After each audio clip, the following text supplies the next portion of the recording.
Ini ular, belut, atau ikan ya? Tampaknya serem. Ukurannya bisa sebesar tangan orang dewasa. Ya, kebanyakan orang sering salah sangka dengan makhluk Allah yang satu ini. Padahal hewan ini bernama morea atau sidat. Ingat ya, bukan belut. Kalau belut, hidupnya di perairan yang berlumpur. Sementara sidat ini, hidupnya ada yang di air asin dan sebagian ada yang di air tawar. Di Larike, Kepulauan Ambon, sidat yang termasuk golongan ikan ini menjadi hewan yang spesial dan dilarang keras untuk dimakan. Di desa ini, sidat hidup berdampingan dengan manusia. Hewan licin ini juga tidak pernah merasa terganggu dengan kegiatan warga setempat. Bahkan warga setempat rutin memberikan sidat-sidat ini makan.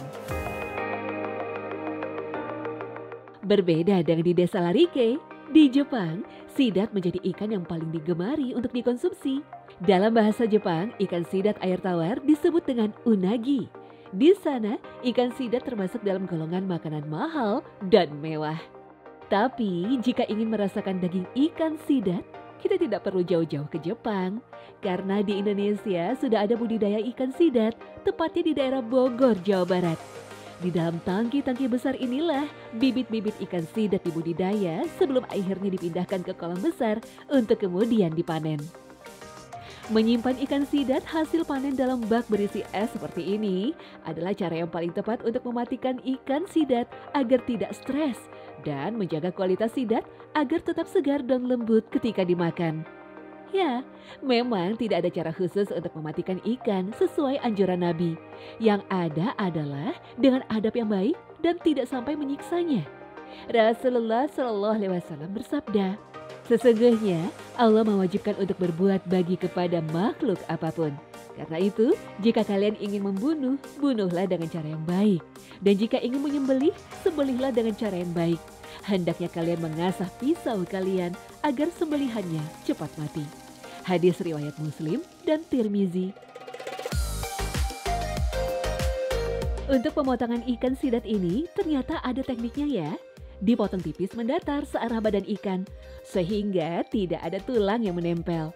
Olahan sidat yang sederhana dan sering dijumpai di restoran Jepang adalah dengan dipanggang. Ya, cukup oles ikan sidat dengan bumbu, lalu panggang selama 5 atau 10 menit. Sidat panggang ini kalau di restoran Jepang biasa diolah menjadi sushi, unagi, donburi, atau masakan Jepang lainnya.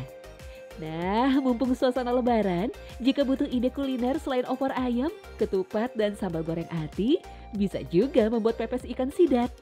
Lumuri daging sidat dengan bumbu halus yang terbuat dari jahe, kunyit, bawang merah, bawang putih, kemiri, garam, dan minyak.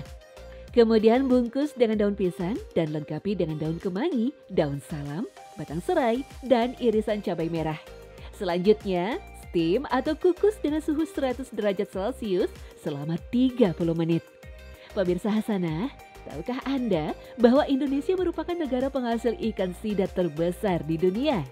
Bahkan, beberapa negara dari benua Eropa memburu ikan sidat sampai ke Indonesia. Bagaimana tidak, banyak peminatnya. Ikan sidat memiliki kandungan gizi dan vitamin A lebih tinggi dari jenis ikan lainnya, bahkan dari ikan salmon sekalipun. Kandungan DHA-nya juga lebih tinggi dari telur ayam dan ikan salmon. DHA sendiri memiliki peran penting untuk tumbuh kembang pada anak, terutama pada otak.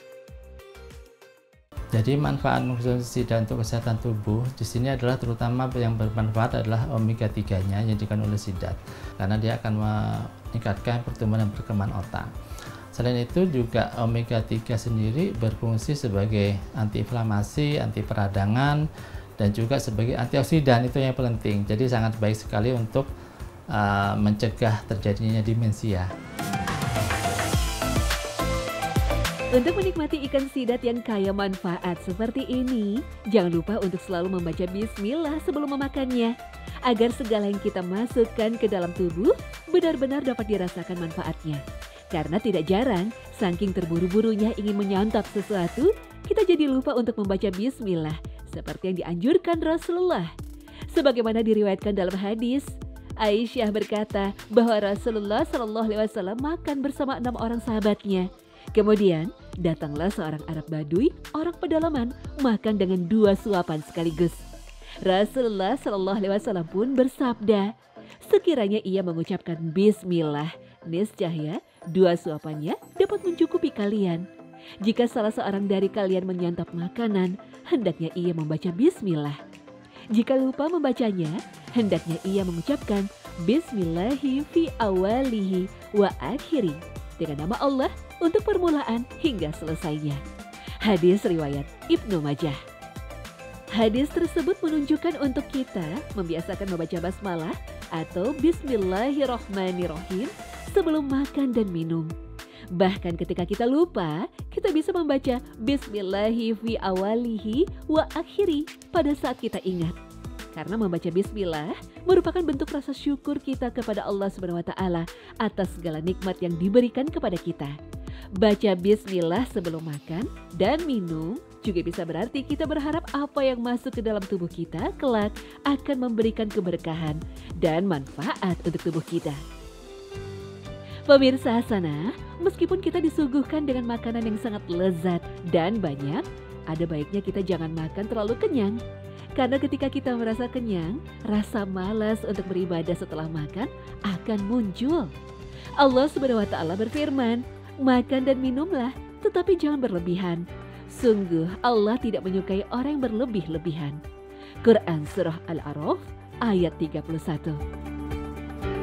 Ulama menjelaskan, terlalu kenyang akan membuat badan menjadi berat, hati menjadi keras, kecerdasan berkurang, sehingga orang lebih banyak tidur dan malas ibadah. Rasulullah sendiri menganjurkan kepada umatnya untuk tidak makan dan minum berlebihan. Makan dan minumlah dengan porsi yang sedikit sambil menegakkan punggung. Beliau Shallallahu Alaihi Wasallam bersabda, tiada tempat yang manusia isi yang lebih buruk ketimbang perut. Cukuplah bagi anak Adam memakan beberapa suapan untuk menegakkan punggungnya.